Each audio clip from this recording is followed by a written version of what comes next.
Hello दोस्तों, मैं प्रद्युम्न आप सभी का स्वागत करता हूं PS0099 क्लासेस के एक नए वीडियो लेक्चर में।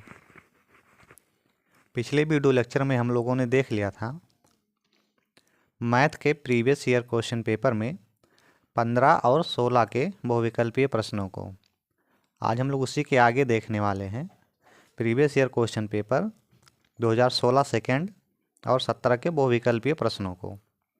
तो चलिए शुरू करते हैं। यहाँ से हमारा शुरू होगा ये प्रश्न नंबर 11 से, यानी 2016 सेकंड का जो है ये चालू होता है आपका क्वेश्चन नंबर 11 से। तो देखिए क्वेश्चन नंबर 11 है 16, 32 और 64 का लासा होगा, यानी कौन सा इसमें लासा होगा। तो लासा वही होगा इस ऑप्शनों में से जो इससे भी कट जाएगा, इससे भी कट जाएगा और इससे भी कट जाएगा, यानी जो तीनों से कट जाएगा वही इसका लासा होगा। तो पहले हम लोग सबसे छोटी संख्या से काटते हैं सबसे बड़ी संख्या को, यानी इसको। तो इससे कटेगा 16 दूनी 32, 16 तियाँ यानी 3 बार में ये कट जाएगा। 32 से काटेंगे तो 2 बार में कट जाएगा और 64 से अगर काटते हैं तो 1 बार में कट जाएगा, यानी इसका लासा आपका क्या हो जाएगा, ऑप्शन नंबर आ हो जाएगा direct. Next question, question number 12 है समीकरण दिया गया आपका 1.5y - 7 बराबर 0.5 का हल है। इसका हल करना है। समीकरण दिया गया है 1.5y - 7 बराबर है 0.5y। इसको हम लोग पश्चांतर कर लेते हैं तो ये आपका हो जाएगा, ये इधर चला जाएगा और इसको इधर ले आएंगे। 1.5y माइनस के हो जाएगा आपका 0.5y। अब यहाँ से हम इसको घटा लेंगे, यानी 1.5 से घटा लेंगे 0.5, तो इसको हम लोग घटाएंगे तो ये आपका आ जाएगा y, यानी 1y हो जाएगा। तो 1y को हम लोग चाहे 1y लिखें चाहे y लिखें तो y बराबर कितना हो जाएगा, 7 हो जाएगा। तो यही हो जाएगा इस प्रश्न का राइट आंसर, जो कि ऑप्शन नंबर हमारा बा में है। प्रश्न नंबर 13 है y ब्रैकेट में z - x plus z bracket में x - y plus x bracket में y - z, इसका हल ज्ञात करना है। तो इसको हल ज्ञात करने के लिए हम लोग क्या करेंगे, सिंपली गुणा कर लेंगे, यानी इसका पहले इसमें गुणा करेंगे लिख लेंगे और फिर इसमें इसका गुणा करके लिख लेंगे, फिर इसका इसमें गुणा करेंगे लिखेंगे और इसमें गुणा करके लिखेंगे, ऐसे इसमें इसका गुणा करके लिखेंगे और इसमें इसका। तो चलिए एक एक करके हम लोग लिखते हैं गुणा करके। पहले इसका इसमें करेंगे, तो इसका इसमें करेंगे तो ये आपका हो जाएगा y z, फिर इसका इसमें करेंगे तो यहाँ माइनस का चिन्ह लगा तो माइनस चिन्ह के साथ लिखेंगे x y, फिर यहाँ प्लस लिखा है इस पद पे आ जाएंगे। अब इसका इसमें गुणा करेंगे तो ये आपका हो जाएगा x z, फिर इसका इसमें गुणा करेंगे तो माइनस y z, फिर इस पे आ जाएंगे, यहाँ प्लस लगा है प्लस लिख लेंगे, फिर ये आपका है इसका इसमें गुणा करेंगे तो x y हो जाएगा, इसका इसमें गुणा करेंगे तो माइनस x z हो जाएगा। अब देखिए यहाँ y z प्लस में है, यहाँ y z माइनस में है, इससे कट जाएगा। यहाँ माइनस एक्स वाई, यहाँ प्लस एक्स वाई, इससे ये कट गया। यहाँ प्लस में एक्स जेड, यहाँ माइनस में एक्स जेड, इससे ये कट गया। तो बराबर आपका हो जाएगा 0। ये हो जाएगा इसका right answer, option number the. Next question दिया है क्वेश्चन नंबर 14, एक त्रिभुज का क्षेत्रफल दिया है 45 वर्ग सेमी और आधार दिया है 15 सेंटीमीटर। तो त्रिभुज की संगत ऊंचाई ज्ञात कीजिए। तो ये हमारा हो गया त्रिभुज, ये हो जाएगा 90 डिग्री में। इसका क्षेत्रफल दिया गया है 45 वर्ग सेंटीमीटर। इसका आधार दिया गया है, ये मान लेते हैं आधार, आधार दिया गया है 15 सेंटीमीटर। तो इसकी संगत ऊंचाई ज्ञात करनी, यानी इस भुजा को ज्ञात करना है। तो यहाँ दिया गया है त्रिभुज का, तो हम लोग यहाँ फार्मूला लगा लेंगे सीधे, त्रिभुज के क्षेत्रफल का फार्मूला। तो त्रिभुज का जो समकोण त्रिभुज होता है, यानी जिसका एक कोण 90 डिग्री होता है, उसका सूत्र हम लोग लगाएंगे। तो उसके क्षेत्रफल का सूत्र होता है आपका 1/2 गुणे आधार गुणे ऊंचाई। तो त्रिभुज का क्षेत्रफल हमको दिया गया है, ये दिया गया है कितना 45 वर्ग सेंटीमीटर, 1/2 गुणे आधार दिया गया है यहाँ देखिए 15 सेंटीमीटर। ऊंचाई हमको ज्ञात करना है। इसको हम लोग काट लेंगे, इससे काटेंगे, ये 3 बार में जाएगा, यानी ऊंचाई बराबर इसका इसमें गुणा कर लेंगे तो ये आपका हो जाएगा 6 सेंटीमीटर। यानी इसकी ऊंचाई कितनी हो जाएगी? 6 सेंटीमीटर। ऑप्शन नंबर सा। नेक्स्ट क्वेश्चन नंबर 15 है। परमेय संख्या दिया गया है -4/9 से छोटी परमेय संख्या है। पर हम लोग देखते हैं कि छोटी संख्या क्या होती है। तो देखिए प्लस में जो संख्या जितनी बड़ी होती है, प्लस में जो संख्या जितनी बड़ी होती है, माइनस में वही संख्या उतनी छोटी हो जाए। जैसे इसमें देखिए, मान लीजिए कोई लड़का है, ये मोहन है मान लीजिए, और ये रोहित है। तो इसमें 6 है और ये इसके पास 6 रुपये है, इसके पास 17 रुपये है। तो इसमें ज़्यादा किसके पास है? तो ये रोहित के पास ज़्यादा है। लेकिन अगर यही माइनस में कर दिया जाए, -17 और -6, तो अभी किसमें किसके पास ज़्यादा रुपये हैं? तो ये आपका जो संख्या छोटी होगी माइनस में वही बड़ी होगी। तो ये आपका ये हो जाएगा। तो इसमें क्या ज्ञात करना है? सबसे छोटी, यानी माइनस में जितनी बड़ी संख्या होगी वो उतनी ही छोटी संख्या होगी। तो देखिए ये दशमलव वाला होगा नहीं और ये प्लस वाला भी होगा नहीं, क्योंकि ये बड़ी है। अब देखना है इसमें और इसमें। तो हम लोगों ने देखा है कि माइनस में जितनी बड़ी संख्या होगी वो उतनी छोटी संख्या होगी। तो यहाँ तो 1 लिखा है, यानी कि ये संख्या बड़ी है। तो इस प्रश्न का राइट आंसर हो जाएगा ऑप्शन नंबर द। प्रश्न नंबर 16 है। पूर्ण संख्याओं में योग का तत्समक अवयव होता है। यानी कोई भी संख्या हो या पूर्ण संख्या हो, उसमें तत्समक अवयव बताना है। तो तत्समक अवयव होता है आपका 2 होता है। योग एक आपका होता है योग का तत्समक, और दूसरा होता है गुणा का, यानी गुणज का तत्समक, ये होता है। तो योग का तत्समक जो होता है तो उसको बोलते हैं, यानी ऐसी संख्या जोड़ो तो वही संख्या प्राप्त हो। जैसे जैसे मान लीजिए कोई संख्या दिया गया 5, इसमें ऐसी कौन सी संख्या जोड़ी जाए कि यही संख्या फिर हमको मिल जाए। इसमें क्या हम लोग जोड़ दें कि यही संख्या मिल जाए, तो वही आपका योग तत्समक होगा। तो इसमें अगर हम लोग 0 जोड़ते हैं तो वही संख्या मिल जाएगी। ऐसे 12 हो जाए, 12 में क्या जोड़ें कि हमको 12 मिल जाए। तो 12 ही, मतलब यहाँ क्या जोड़ेंगे? 0 0 जोड़ेंगे 12 में तो 12 फिर मिल जाएगा। 22 है, जैसे यहाँ 22 में हम लोग क्या जोड़ें कि हमको 22 फिर से मिल जाए। तो 22 में क्या जोड़ेंगे? 0।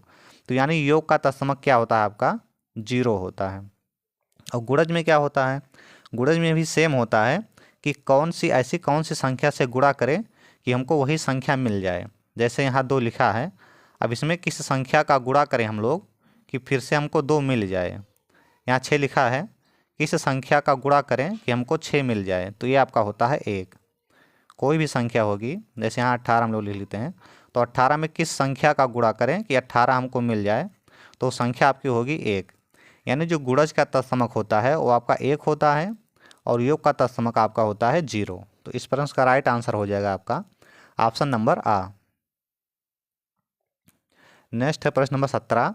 56, 70 और 84 का लघुत्तम समाप्त वर्त है। तो चलिए इसको ज्ञात करते हैं हम लोग।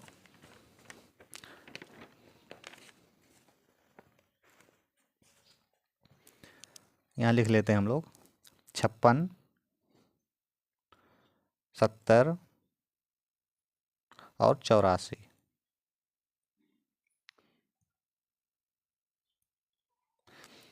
इसका हमको क्या ज्ञात करना है? लासा ज्ञात करना है। तो पहले 2 बार में लेके जाएंगे, तो ये आपका 28 दूना 56, ये आपका हो गया, ये आपका 70 दिया गया है 70, तो 35 दूना 70, ये आपका 84 है, तो 42 दूना 84। फिर से ले जाएंगे 2 से, तो आपका हो जाएगा 14 दूना 28, ये आपका ऐसे ही रहेगा, ये आपका हो जाएगा 21 दूना 42। फिर हम लोग क्या करेंगे? 7 से ले जाएं या 2 से ले जाएं? तो 7 से लेके जा रहे हैं, नहीं 2 से ले लें हम लोग, यहाँ 2 से ले जा रहे हैं। तो ये आपका हो जाएगा 7, फिर आपका ये हो जाएगा 5 और ये हो जाएगा 21। फिर हम लोग क्या करेंगे, इसको 7 से लेके जाएंगे तो एक बार में जाएगा, 5 हो गया और 3 हो गया, फिर 5 बार जाएगा और 3 बार जाएगा, यानी वही दोनों संख्या लिख लेंगे हम लोग। तो इसका लासा बराबर हो जाएगा आपका 2 गुणे 2 गुणे 2 गुणे 7 गुणे 5 गुणे 3, टोटल आपका हो जाएगा 840, यानी लासा बराबर 840, ऑप्शन नंबर सा। प्रश्न नंबर 18 है, समीकरण दिया गया है 2.8x बराबर दिया गया है 5.4 प्लस x, इसका हल ज्ञात करना है। तो चलिए इसका हल ज्ञात करते हैं हम लोग। 2.8x बराबर दिया गया है 5.4 प्लस x। अब हम लोग क्या करेंगे, इसको कर लेंगे पक्षांतर, यानी कि 5.4x बराबर आपका हो जाएगा 2.8x माइनस x। 5.4 बराबर, इससे ये घटेगा तो ये आपका बचेगा 1.8x। फिर हम लोग याद करेंगे x बराबर 5.4 बटे 1.8, तो x बराबर आपका हो जाएगा 18 के 18, 18 तियाँ 54, यानी कि 3। यही हो जाएगा इसका राइट आंसर, ऑप्शन नंबर सा। प्रश्न नंबर 19 है, यदि किसी समबाहु त्रिभुज का क्षेत्रफल दिया गया है 400 करड़ी में 3 है वर्ग सेंटीमीटर हो, तो उस त्रिभुज का परिमाप क्या होगा, यानी हमको त्रिभुज का परिमाप ज्ञात करना है। तो चलिए पहले हम लोग समबाहु त्रिभुज बना लेते हैं। ये आपका हो गया समबाहु त्रिभुज। समबाहु त्रिभुज की विशेषता क्या होती है, तीनों भुजाएं इसकी क्या होती हैं, बराबर होती हैं। अगर ये ए है तो ये भी ये होगा और ये भी ये होगा, इसकी तीनों भुजाएं क्या होती हैं, बराबर होती हैं। अब इसमें दिया क्या गया है, त्रिभुज समबाहु त्रिभुज का क्षेत्रफल दिया गया है, कितना है आपका, दिया गया है 400 करड़ी में 3 दिया गया है। तो इसके हम लोग सूत्र लगाएंगे क्षेत्रफल का। तो इसके क्षेत्रफल का जो सूत्र होता है वो आपका होता है √3/4 इंटू भुजा गुणे भुजा, या हम लोग लिख सकते हैं a²। अब इसका हम लोग मान रखेंगे, यहाँ क्षेत्रफल दिया गया है आपका, क्षेत्रफल आपका है 400 √3, फिर आपका यहाँ दिया गया √3/4, ये हो गया। उसके बाद में a² यानी भुजा गुणे भुजा।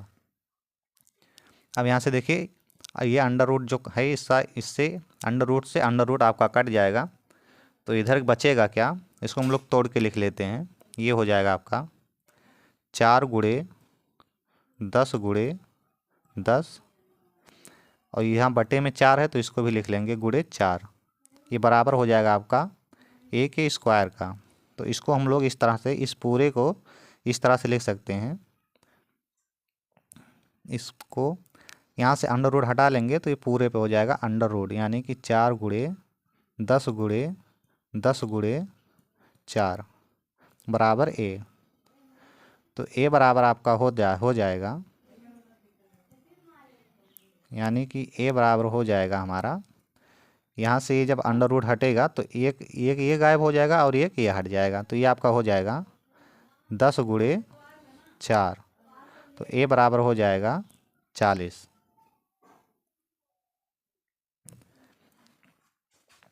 ये हो गया आपका भुजा। अब इसको हमको ज्ञात करना है परिमाप, इसका ज्ञात करना है।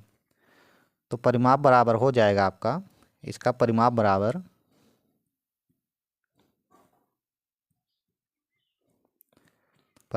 हो जाएगा आपका 3 गुणे भुजा, या a बोल सकते हैं हम लोग। तो a का मान हमको मिल गया है, a का मान उधर दिया गया है 40, a का मान रख लेंगे तो 3 गुणे 40, बराबर आपका हो जाएगा 4 तियाँ 12, 120। ये हो जाएगा इसका परिमाप, यानी 120। ऑप्शन नंबर बाई एकदम सही है। नेक्स्ट प्रश्न नंबर 20 और इस वीडियो का लास्ट क्वेश्चन। क्वेश्चन नंबर 20 है X square minus 2xy plus 9y square और X square plus 2xy minus 8y square का योगफल होगा, यानी इसको हमको क्या करना है, जोड़ लेना है। तो चलिए इसका योगफल ज्ञात कर लेते हैं हम लोग। दिया गया है एक्स का square minus 2xy plus 9y square, ये दिया गया है। दूसरा आपका दिया गया है एक्स का square plus 2xy minus 8y square. अब देखिए यहाँ ये प्लस, ये माइनस है और ये प्लस है, तो प्लस माइनस से हो जाएगा कैंसिल। अब ये -8 ये दिया गया है वाई स्क्वायर, ये प्लस में 9y स्क्वायर, तो ये आपका हो जाएगा इधर वाई स्क्वायर। फिर उसके बाद में एक्स स्क्वायर और एक्स स्क्वायर यहाँ पे है, दोनों प्लस में है, तो इसको हम लोग क्या कर लेंगे, ये आपका हो जाएगा 2x स्क्वायर, यहाँ हो जाएगा प्लस में, ये हो जाएगा इसका राइट आंसर। आज की वीडियो हमारी यहीं समाप्त होती है। अगर हमारी वीडियो आपको पसंद आई हो तो चैनल को सब्सक्राइब करें और अपने सभी दोस्तों के साथ शेयर करें। और यदि आप क्लास का PDF चाहते हैं तो क्लास का PDF आपको मिलेगा जब हम लोग पूरा, यानी कि प्रीवियस ईयर क्वेश्चन पेपर 2015 से 22 तक का पूरा कर लेंगे, तब आपको वीडियो के डिस्क्रिप्शन में वहाँ आपका लिंक मिल जाएगा टेलीग्राम चैनल का, PH0099 क्लासेस का। वहाँ से आप जाके इसका PDF डाउनलोड कर सकते हैं और प्रैक्टिस करके वहाँ से जाके आप लगा सकते हैं। जय हिंद।